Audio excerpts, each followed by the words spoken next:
నమస్తే, good morning, welcome to స్వతంత్ర news. నేను సోనియా. బులెటిన్ల ముందుగా హెడ్లైన్స్ చూద్దాం. ఎన్నికల వేళ రాజకీయాల్లో కీలక పరిణామం. బీఆర్ఎస్ అధినేతను కలవనున్న ఏపీ సీఎం. ఇవాళ ఢిల్లీకి తెలంగాణ సీఎం రేవంత్ రెడ్డి. నామినేటెడ్ పదవులపై హైకమాండ్తో చర్చలు.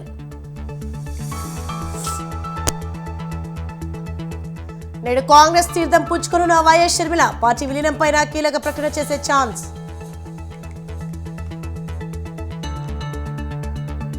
మరోసారి కాకినాడకు పవన్ కళ్యాణ్. స్పెషల్ ఫోకస్ పెట్టిన జనసేనాని.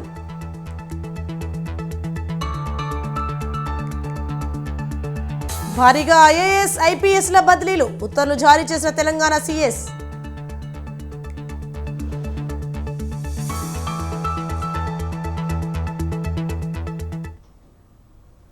రైట్, డీటెయిల్స్ చూస్తే బీఆర్ఎస్ అధినేత మాజీ సీఎం కేసీఆర్ను ఆంధ్రప్రదేశ్ ముఖ్యమంత్రి వైఎస్ జగన్ కలవనున్నారు. సీఎం జగన్ ఇవాళ హైదరాబాద్కు రానున్నారు. బంజారాహిల్స్ నందినగర్లోని నివాసంలో కేసీఆర్ను జగన్ కలిసి పరామర్శించనున్నారు.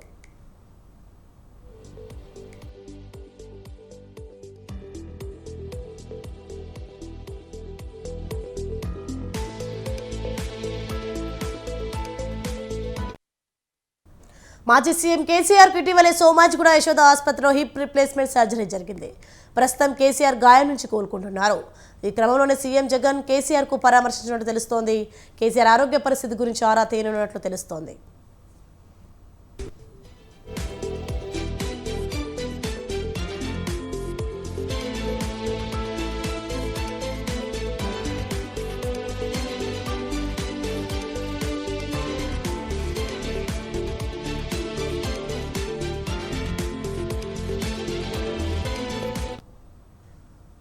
జనసేనాని పవన్ కళ్యాణ్ కాకినాడపై స్పెషల్ ఫోకస్ పెట్టారు. ఇవాళ నుంచి 3 రోజుల పాటు కాకినాడలో ఉండనున్నారు. అమలాపురం, రాజమండ్రి పార్లమెంట్ పరిధిలోని అసెంబ్లీ నియోజకవర్గాల కోఆర్డినేటర్లతో విడివిడిగా సమావేశం కానున్నారు. గత వారంలో 3 రోజులు కాకినాడలోనే ఉన్న పవన్ కళ్యాణ్ కాస్త విరామం తర్వాత మళ్లీ పర్యటించేందుకు సిద్ధమయ్యారు. కాకినాడ సిటీపై ప్రత్యేక దృష్టి పెట్టిన జనసేనాని డివిజన్ల వారీగా నేతలు, కార్యకర్తలతో సమావేశమవుతున్నారు.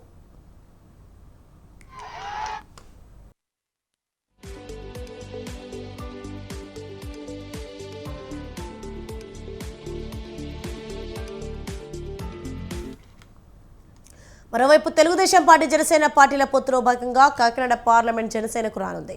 దానికి తగ్గట్టుగా పార్లమెంట్ సీటుపై స్పెషల్ ఫోకస్ పెట్టారు జనసేనాని. ఇక కాకినాడ సిటీ అసెంబ్లీ స్థానంపై కూడా ఆయన ప్రత్యేకంగా దృష్టి సారించారు.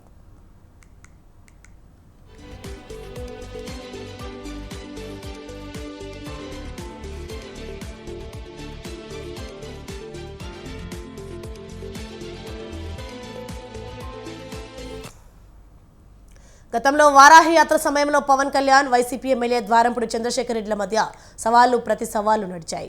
దమ్ముంటే తనపై పోటీ చేయాలని ద్వారంపూడి పవన్ కళ్యాణ్కు సవాల్ చేస్తే ఈసారి అసెంబ్లీలో అడుగు పెట్టనివ్వడని ద్వారంపూడికి ప్రతి సవాల్ చేశారు పవన్. స్థానిక నేతలు కూడా ఈసారి పవన్ కళ్యాణ్ను కాకినాడ సిటీ నుంచి పోటీ చేయమని కోరుతున్నారు. ఈ క్రమంలో కాకినాడపై పవన్ స్పెషల్ ఫోకస్ పెట్టినట్లు తెలుస్తోంది.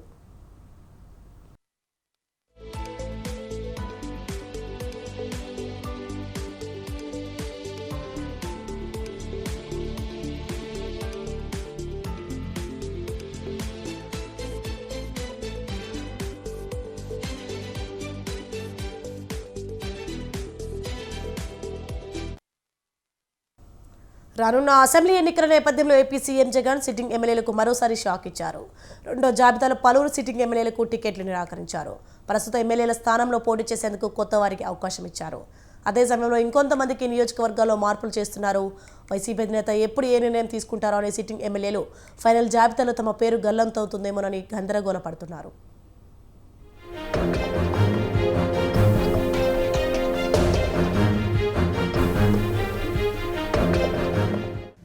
వైఎస్ఆర్ కాంగ్రెస్ పార్టీ ఎమ్మెల్యేల మార్పులు చేర్పుల రెండో జాబితా విడుదల చేసింది.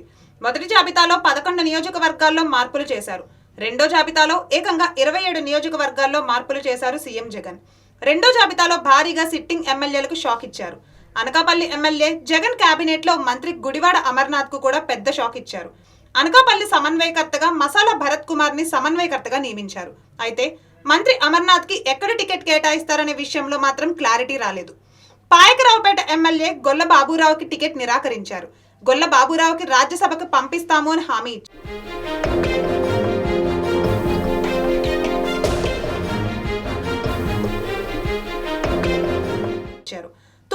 తూర్పుగోదావరి జిల్లాలో పి గన్నవరం, జగ్గంపేట, పిఠాపురం, పత్తిపాడు ఎమ్మెల్యేల స్థానంలో కొత్త వారికి బాధ్యతలు అప్పగించారు. ఇప్పటికే ఎమ్మెల్యే జ్యోతుల చంటిబాబు పవన్ కళ్యాణ్తో భేటీ అయ్యారు. కాకినాడ పర్యటనలో భాగంగా టికెట్ రాని ఇద్దరు ఎమ్మెల్యేలు పెండెం దొరబాబు, పర్వత ప్రసాద్ సీఎం జగన్ ను కలిశారు. పోలవరం ఎమ్మెల్యే తెల్లం బాలరాజుకు బదులు ఆయన సతీమణి తెల్లం రాజ్యలక్ష్మికి టికెట్ కేటాయించారు. కదిరి ఎమ్మెల్యే సిద్ధారెడ్డికి టికెట్ నిరాకరించారు. ఆయన స్థానంలో మైనార్టీ సామాజిక వర్గం నేత మక్బూల్ అహ్మద్ కి బాధ్యతలు అప్పగించారు. Emmiganur MLA Chennakesavareddy, Vijayawada central MLA Malladi Vishnu, Araku MLA Shetty ఫల్గునలను కూడా సీఎం జగన్ పక్కన పెట్టారు.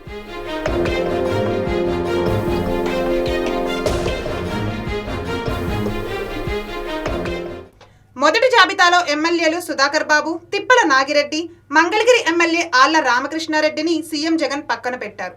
రానున్న రోజుల్లో మరికొంతమంది ఎమ్మెల్యేలకు షాక్ తప్పదు అని వైసీపీ వర్గాలు చెబుతున్నాయి.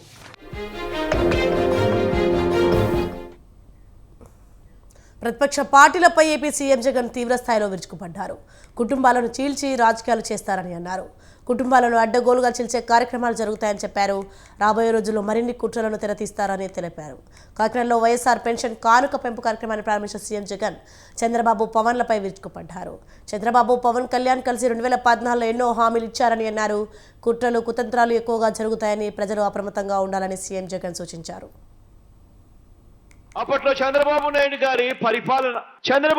గారి పరిపాలనలో ఎన్నికలకు 2 నెలల ముందు వరకు కూడా, అంటే 4 సంవత్సరాల 10 నెలల వరకు కూడా ఆయన పరిపాలన చేసిన ఈ 4 సంవత్సరాల 10 నెలల కాలంలో ఎన్నికలకు కేవలం 2 నెలల ముందు వరకు కూడా పెన్షన్ ఎంత అంటే కేవలం 1000 రూపాయలు ఇచ్చే ఆ రోజును ఒక్కసారి గుర్తుకు తెచ్చుకోమని అడుగుతా ఉన్నా. ఎన్నికలే రాకపోయింటే, మీ బిడ్డ జగన్ 2000 చేస్తాడు అని చెప్పకపోయింటే ఆ చంద్రబాబు చేసేవాడా అని చెప్పి ప్రతి అవ్వను, ప్రతి తాతను మీ గుండెల మీద మీరు చేతులు వేసుకుని ఆలోచన చేయమని చెప్పి ప్రతి అవ్వను, ప్రతి తాతను కోరుతా ఉన్నా. గత 5 సంవత్సరాల చంద్రబాబు నాయుడు గారి పాలనలో ఎన్నికలకు 6 నెలల ముందు వరకు కూడా ఎంతమందికి పెన్షన్లు ఇచ్చేవాళ్ళు అని అంటే కేవలం 39 లక్షల మందికి. రాబోయే రోజుల్లో ఇంకా ఎక్కువ మోసాలు చేసే పరిస్థితి వస్తుంది. రాబోయే రోజుల్లో ప్రతి ఇంటికి కేజీ బంగారం ఇస్తాము అని చెప్పే నాయకులు వస్తారు. రాబోయే రోజుల్లో ప్రతి ఇంటికి ఒక బెంజ్ కార్ ఇస్తామని చెప్పే నాయకులు కూడా మీ ఇంటి దగ్గరికి వస్తారు. రాబోయే రోజుల్లో కుట్రలు ఎక్కువ జరుగుతాయి, కుతంత్రాలు ఎక్కువ జరుగుతాయి, కుటుంబాలను అడ్డగోలుగా చీల్చే కార్యక్రమాలు కూడా జరుగుతాయి. రాబోయే రోజుల్లో పొత్తులు ఎక్కువగా పెట్టుకుంటారు, కుటుంబాలను చీలుస్తారు, రాజకీయాలు చేస్తారు, అబద్ధాలు చెప్తారు, మోసాలు చేస్తారు. ఇవన్నీ కూడా జరుగుతాయి. అప్రమత్తంగా ఉండమని చెప్పి మిమ్మల్ని అందరినీ కోరుతా ఉన్నా. వైసీపీ పాలనలో రాష్ట్రాన్ని అప్రమయం చేశారని టీడీపీ అధ్యక్షుడు చంద్రబాబు అన్నారు. 12 లక్షల కోట్లు అప్పులు తీసుకువచ్చారని చెప్పారు. రాష్ట్రంలో అభివృద్ధి మొత్తం కుంటుపడిందని తెలిపారు. అభివృద్ధి చేసిన వ్యవస్థను దెబ్బతీశారని మండిపడ్డారు. టీడీపీ చేపట్టిన 100 సంక్షేమ కార్యక్రమాలను రద్దు చేశారని తెలిపారు. జగన్, వైసీపీ ఎమ్మెల్యేలు ఎవరికి దోచినంత వారు దోచుకున్నారని ఆరోపించారు. ఎన్నికల తర్వాత జగన్ ఉండనన్న చంద్రబాబు ఏపీలో మళ్లీ టీడీపీదే అధికారం అని ధీమా వ్యక్తం చేశారు. మనకు కరెక్ట్గా 100 రోజుల్లో అసెంబ్లీ ఎన్నికలు అయిపోతాయి. అసెంబ్లీ, పార్లమెంట్ 2 ఎన్నికలు అయిపోతాయి. 45 ఏళ్లుగా రాజకీయాల్లో ఉన్నాను. 72లో మొదటిసారి ఎమ్మెల్యే అయ్యాను. కానీ ఎంతోమంది ముఖ్యమంత్రులు చూశాను. కానీ ఇంత దారుణమైన ముఖ్యమంత్రిని, ఇంత దారుణమైన పరిపాలన నేను ఎప్పుడూ చూడలేదు. వారు చెప్పినట్టు 12 లక్షల కోట్ల రూపాయలు అప్పు తీసుకొచ్చారు. అంటే ఆషామాషి కాదు. రెండో పక్కన మీరు ఒక్కసారి ఆలోచిస్తే అభివృద్ధి బాగా కుంటుపడిపోయింది. వారు ఒక మాట చెప్పిన దాని ప్రకారం 75 సంవత్సరాలుగా అభివృద్ధి చేసిన వ్యవస్థల్ని, ఒక ఇన్స్టిట్యూషన్ని బిల్డప్ చేయడం చాలా సమయం పడుతుంది.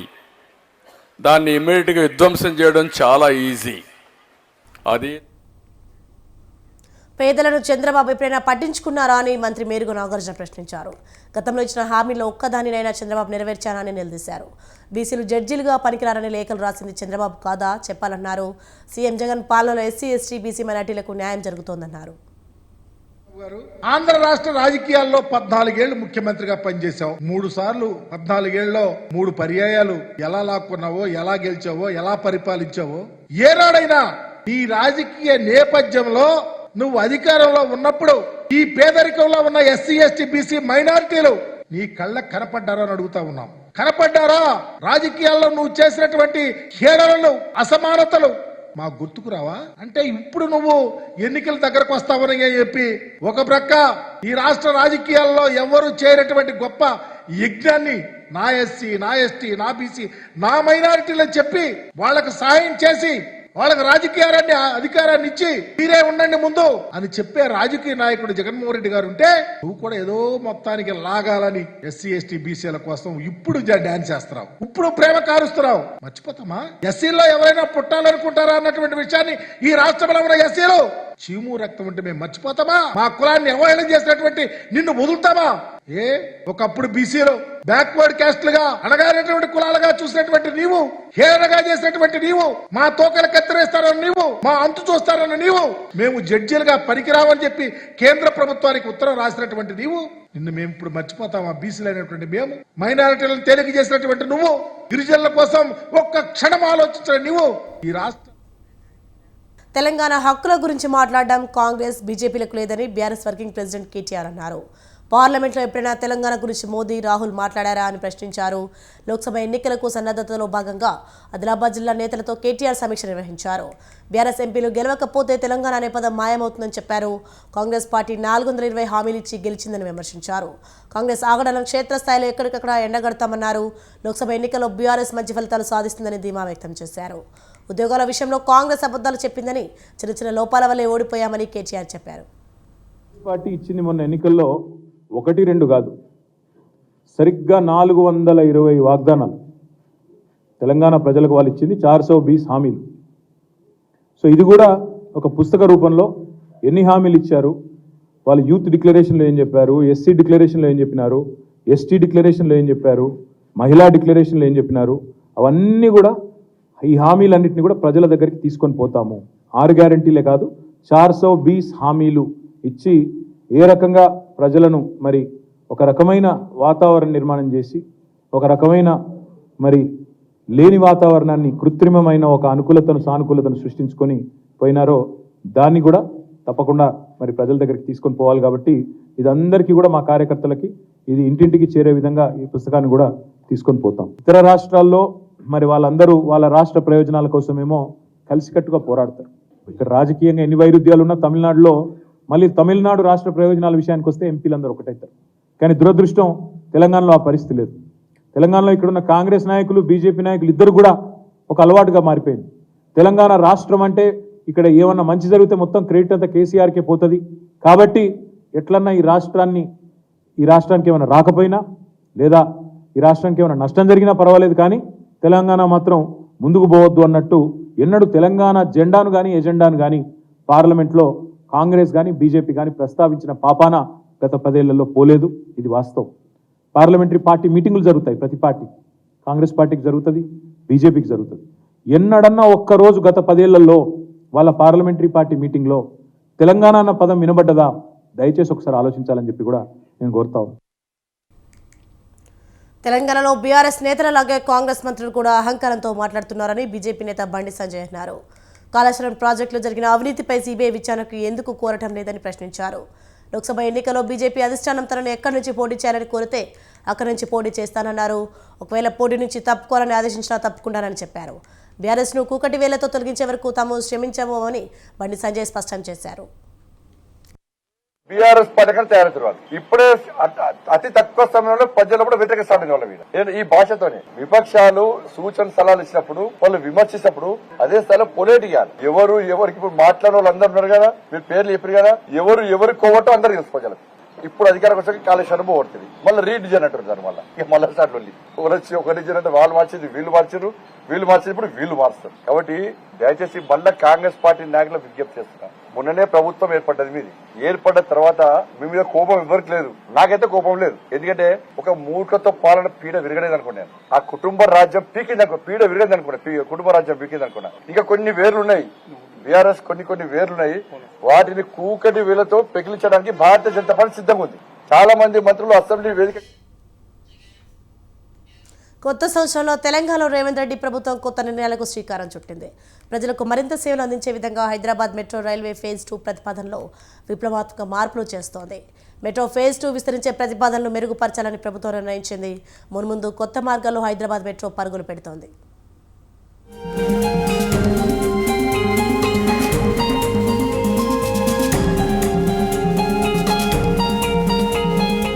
తెలంగాణ ముఖ్యమంత్రి శ్రీ రేవంత్ రెడ్డి హైదరాబాద్ మెట్రో ఫేజ్ 2 ప్రతిపాదనలను క్షుణ్ణంగా సమీక్షించారు. హైదరాబాద్ మెట్రో సంస్థ ఎండీ ఎన్వీఎస్ రెడ్డి వివరణాత్మక ప్రెజెంటేషన్ తర్వాత విస్తరణ ప్రతిపాదనలు నగరంలోని ప్రధాన ప్రాంతాలకు సరిపోతాయన్న భావనకు వచ్చారు.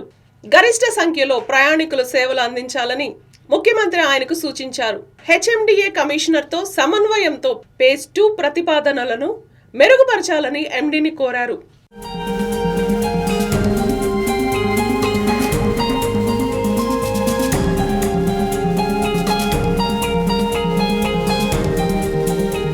హైదరాబాద్ పాత బస్తీకి మెట్రో రైలు రావాలన్న ప్రజల కళ సాకారం కానున్నది. పాత బస్తీ మెట్రో రైలు మార్గంలో దారుల్ షిఫా జంక్షన్ నుంచి సాలీబండ జంక్షన్ వరకు రోడ్డును విస్తరించాలన్న హెచ్ఎంఏఆర్ఎల్ ప్రతిపాదనను చర్చించారు. దారుల్ షిఫా జంక్షన్ నుంచి ఫలక్నుమా జంక్షన్ వరకు 100 అడుగుల వరకు రోడ్డు విస్తరణ సాధ్యాసాధ్యాలను పరిశీలించాలని ముఖ్యమంత్రి కోరారు. పాత నగరం ప్రజాప్రతినిధులను కూడా సంప్రదించాలన్నారు. మెట్రో రాకతో పాత బస్తీ కూడా ఇతర ప్రాంతాలతో సమానంగా వేగంగా అభివృద్ధి చెందుతుందని సీఎం రేవంత్ రెడ్డి అభిప్రాయపడ్డారు.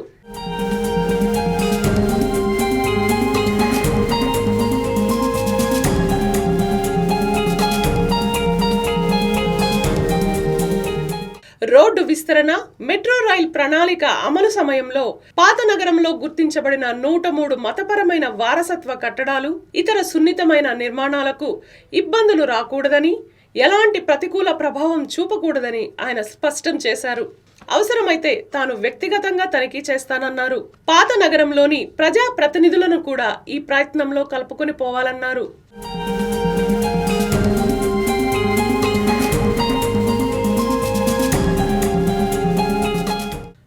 ప్రభుత్వం రాయదుర్గం నుండి శంషాబాద్ విమానాశ్రయం వరకు నిర్మించాలన్న ఎయిర్పోర్ట్ మెట్రో ప్లాన్ను ఇప్పటికే చాలా విస్తృతమైన ఓఆర్ఆర్ అందుబాటులో ఉన్నందున నిలిపివేయాలని సీఎం ఆదేశించారు. దానికి బదులుగా ఎయిర్పోర్ట్ మెట్రో కనెక్టివిటీని ఎంబీఎస్ నుండి పాత నగరం మీదుగా ప్లాన్ చేయాలని సూచించారు. నాగోల్ నుండి ఎల్బీ నగర్ మెట్రో స్టేషన్ వరకు మిగిలిన 5 కిలోమీటర్ల నిర్మాణాన్ని త్వరగా పూర్తి చేయాలన్నారు.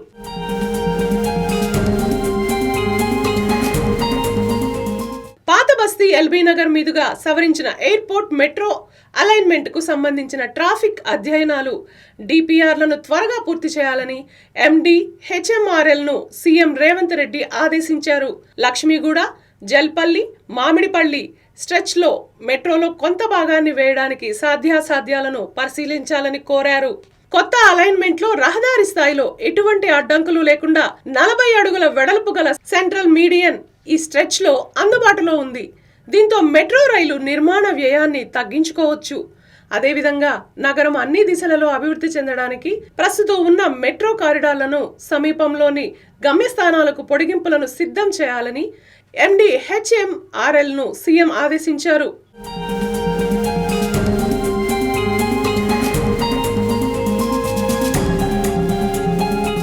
మియాపూర్ నుంచి మెట్రోను చందానగర్, బిహెచ్ఈఎల్, పటాన్ చెరువు వరకు 14 కిలోమీటర్ల పొడిగింపు ప్రతిపాదన ఉంది. ఎంబీఎస్ నుంచి ఫలక్నుమా, చాంద్రాయనగుట్ట, మైలార్ దేవపల్లి, పి రోడ్ విమానాశ్రయం వరకు 23 కిలోమీటర్లు ప్రతిపాదించారు. నాగోల్ నుంచి LB Nagar, Owaisi hospital, Chandrayangutta, Mylar Devpally, Aramghar, new high court స్థలం రాజేంద్ర నగర్లో వ్యవసాయ విశ్వవిద్యాలయం వరకు 19 కిలోమీటర్ల మేరకు పొడిగించే ప్రతిపాదన ఉంది.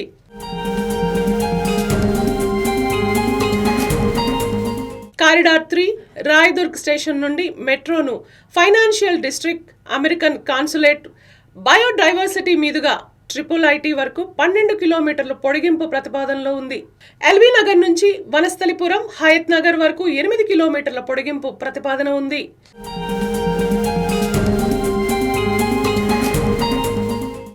విస్తరణ ప్రణాళికను సమగ్ర పద్ధతిలో త్వరలో సిద్ధం చేయాలని రాబోయే కొద్ది రోజుల్లో కేంద్ర పట్టణాభివృద్ధి, గృహ నిర్మాణ మంత్రిత్వ శాఖ మంత్రి హర్దీప్ సింగ్ పూరికి లేఖను సిద్ధం చేయాలని సీఎం రేవంత్ రెడ్డి హెచ్ఎంఏఆర్ఎల్ ఎండి, హెచ్ఎండిఏ కమిషనర్లను కోరారు. కొత్త ప్రతిపాదనల్లో నాగోల్ ఎంజీబీఎస్ మీదుగా నార్సింగ్ వరకు 40 కిలోమీటర్ల Musi river front east west కారిడార్లలో మెట్రో రైలు చేర్చే ప్రతిపాదనలను సమీక్షించారు.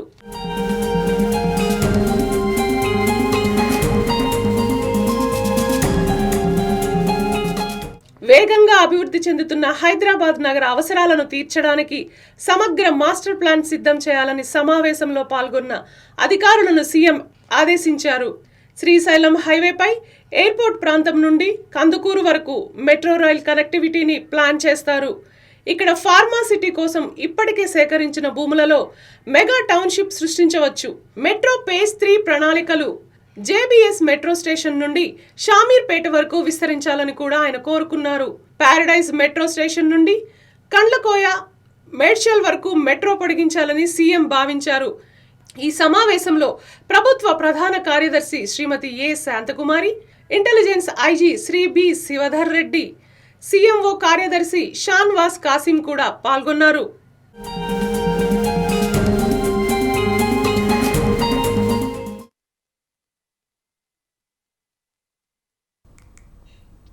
రాష్ట్రంలో రాజకీయ ప్రభంజనం రాబోతుందని మాజీ మంత్రి దాడి వీరభద్రరావు అన్నారు. వచ్చే ఎన్నికల్లో టీడీపీ 150 సీట్లు సాధించి తీరుతుందని జోసెం చెప్పారు. మాజీ మంత్రులు దాడి వీరభద్రరావు, సి రామచంద్రయ్యతో పాటు మాజీ ఎమ్మెల్యే గడికోట ద్వారకానాథరెడ్డిలు చంద్రబాబు సమక్షంలో టీడీపీలో చేరారు. వీరికి చంద్రబాబు పార్టీ కండువా కప్పి టీడీపీలోకి ఆహ్వానించారు. వైసీపీ ప్రభుత్వాన్ని దించాలనే భావన అందరిలో ఉందని దాడి వీరభద్రరావు అన్నారు. మళ్లీ కోలుకోలేని విధంగా ఏపీని జగన్ అప్పుల పాలు చేశారని ఎమ్మెల్సీ సి రామచంద్రయ్య అన్నారు. రాష్ట్ర ఆర్థిక పరిస్థితిపై జగన్కు చెప్పినా వినే పరిస్థితి లేదని చెప్పారు. పాతిక వదిలేసాం, అవతల పార్టీకి ఒక పాతిక వదిలేద్దాం. మనకు ఖచ్చితంగా ఈ ఎన్నికల్లో మొత్తం 175కి 150 సీట్లు మనం సాధించి తీరుతాం. రాజకీయ ప్రపంచం ఇవాళ నడుస్తోంది. ఎక్కడ చూసినా ఈ ప్రభుత్వాన్ని దించేయాలి, ఈ ప్రభుత్వాన్ని ఉంచకూడదు, ఈ ప్రభుత్వం కొనసాగితే మన బ్రతుకులు నాశనం అయిపోతాయి, మనల్ని బిచ్చగాళ్ళ కింద చూస్తున్నాడు ఆయన, సంక్షేమ పథకాలు మీకు ఇస్తున్నాం, మీరు చచ్చినట్టు మీ ఇంట్లో కూర్చోండి అనేటువంటి డిక్టేషన్ అక్కడ కనబడుతుంది. ఇటువంటి అరాచకమైనటువంటి పాలన, అటువంటి నియంత్రితమైనటువంటి పాలన ఏనాడు కూడా స్వాతంత్రం వచ్చిన తర్వాత మనం చూడలేదు, కానీ విని ఎరగలేనటువంటిది. రాష్ట్ర రాజకీయాల్ని దశాబ్దాల పాటు శాసించినటువంటి మన నాయకుడు చంద్రబాబు నాయుడు గారిని కావాలని తప్పుడు కేసులు పెట్టి వారు హింసించారు. ఆ ఫలితాన్ని వారు అనుభవిస్తారని చెప్పి నేను తెలియపరుస్తున్నాను. చంద్రబాబు నాయుడు గారి నాయకత్వము ఈ దేశ రాష్ట్రానికి చాలా అవసరం, చరిత్రాత్మకంగా అవసరమైంది. ఏప్రిల్ నుంచి 12 లక్షల కోట్ల అప్పు కట్టాల. ఆదాయం లేదు రాష్ట్రానికి, ఆదాయ వనరులు లేవు, భూములు విలువలు లేవు. కోకాపేట మాదిరిగా 1,40,00,000 మీద ప్రతి ఒక్కరి చర్మం ఒలచబడుతుంది. పన్నులు వసూలు చేస్తే కానీ డబ్బులు రావు.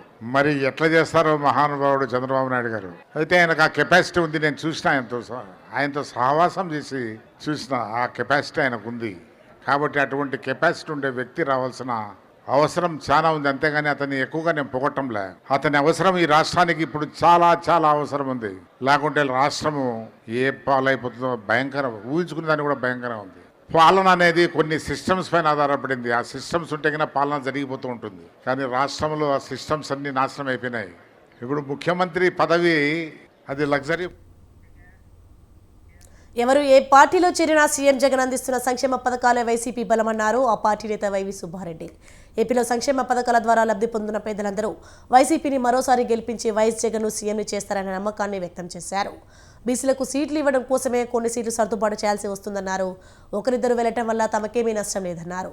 కొందరు వారి వ్యక్తిగత కారణాలతో బయటకు వెళ్తున్నారని చెప్పారు. సీఎం జగన్ ఏ నిర్ణయం తీసుకున్నా అందరూ కట్టుబడి ఉండాల్సిందేనని వైవి సుబ్బారెడ్డి స్పష్టం చేశారు. చేర్పుల విషయంలో, కొత్తగా అభ్యర్థులను పెట్టే విషయంలో ఎలక్షన్ల వరకు నిరంతరము ఈ ప్రక్రియ జరుగుతూనే ఉంటుంది. ఎక్కడ మార్పులు అవసరమో ఉమ్మడి ప్రకాశం జిల్లా కానివ్వండి, రాష్ట్రంలో 175 నియోజకవర్గాల్లో ఇప్పటి వరకు సుమారుగా 35 నియోజకవర్గాల్లో మార్పులు చేయటం జరిగింది. అందులో చాలామందిని పార్లమెంటు సభ్యులుగా పంపించడం జరిగింది, చాలామందిని వేరే నియోజకవర్గాలకు మార్చడం జరిగింది. ఇది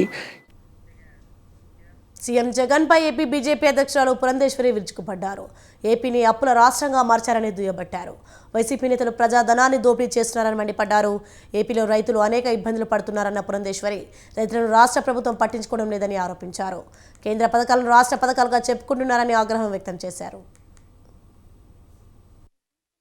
రాష్ట్రంలో అంతకు ముందున్నటువంటి ప్రభుత్వం తెలుగుదేశం ప్రభుత్వం అధికారంలో ఉన్నప్పుడు 3.5 లక్షల కోట్ల అప్పు భారం ఈ రాష్ట్ర ప్రజల మీద మోపితే ఇవాళ అధికారంలోకి వచ్చినటువంటి వైఎస్ఆర్సీపీ ప్రభుత్వం దాన్ని మరింతగా పెంచి 12 లక్షల దాకా 12 లక్షల కోట్ల మేరకు ఇవాళ అప్పుల భారం ప్రజల మీద వేసింది. ఇక్కడ అప్పుల మీద అప్పులు చేస్తూ ఆంధ్ర రాష్ట్రాన్ని అప్పుల రాష్ట్రంగా మార్చేటువంటి ప్రభుత్వం ఇవాళ మనం రాష్ట్రంలో చూస్తున్నాం. అవినీతి ఇంకా చెప్పనవసరం లేదు. ఏ పథకాన్ని ప్రవేశపెట్టినా అసలు ముందు నాకెంత వస్తుంది అనేటువంటి ఆలోచన ఎదురుగా ఉన్నటువంటి సీఎం రేవంత్ రెడ్డిని ఏపీ కాంగ్రెస్ ఇన్ఛార్జిగా చేయాలని కోరుకుంటున్నట్లు చెప్పారు కాంగ్రెస్ మాజీ ఎంపీ చింతామోహన్. దాదాపు 33 మంది వైసీపీ నేతలు తమతో టచ్లో ఉన్నారని ఆయన అన్నారు. దివాకర్ రెడ్డి, మైసూరారెడ్డి సహా గతంలో కాంగ్రెస్లో ఉన్న వారిని కలిశారని చింతామోహన్ తెలిపారు. ఏ పార్టీలో ఉన్న వారందరినీ కాంగ్రెస్లోకి ఆహ్వానించారన్నారు. షర్మిల కాంగ్రెస్లోకి రావాలని 6 నెలలుగా ప్రయత్నం చేశారని, పార్టీలోకి వచ్చిన తర్వాత ఆమె పదవి గురించి ఆలోచిస్తున్నామన్నారు. రేవంత్ రెడ్డి పరిపాలన బాగుందని ఆయన్ని అభినందిస్తున్నామని చింతామోహన్ తెలిపారు. లేడీకి ఇచ్చారు. ఎవరా లేడీ? ఎందుకు ఇచ్చారు? అంత ప్రైమ్ ప్రాపర్టీని మున్సిపల్ కార్పొరేషన్ తిరుపతి పరిధిలో ఉన్నటువంటి రిజర్వ్డ్ సైట్ను అక్కడ దాదాపుగా 10-15 హోటళ్లు ఉన్నాయి. మీరు ఎందుకు హోటల్ను కట్టించారు? స్మార్ట్ సిటీ ఫండ్స్ తో. ఆ స్మార్ట్ సిటీ ఫండ్స్ అంటే కేంద్ర ప్రభుత్వ నిధులు. ఈ నిధులతో కట్టించి ఒక ప్రైవేటు వ్యక్తికి ఇవ్వడానికి కారణం ఏంటి? నేను చెప్తున్నాను, ఇది సింబల్ ఆఫ్ కరప్షన్, అవినీతికి అది ఒక అర్థం. కపిల తీర్థం మరి అక్కడ ఉన్నటువంటి ఆ సర్కిల్ దగ్గర రాయి ఇంత దూరంలో 4-5 మీటర్ల దూరంలో హోటల్ కట్టించారు. దాన్ని మున్సిపల్ కార్పొరేషన్ ఇది పొరపాటు చర్య. దీన్ని నేను ఖండిస్తున్నాను. రెండవది శ్రీనివాసం. ఇవి bulletin updates. For more updates keep watching స్వతంత్ర న్యూస్.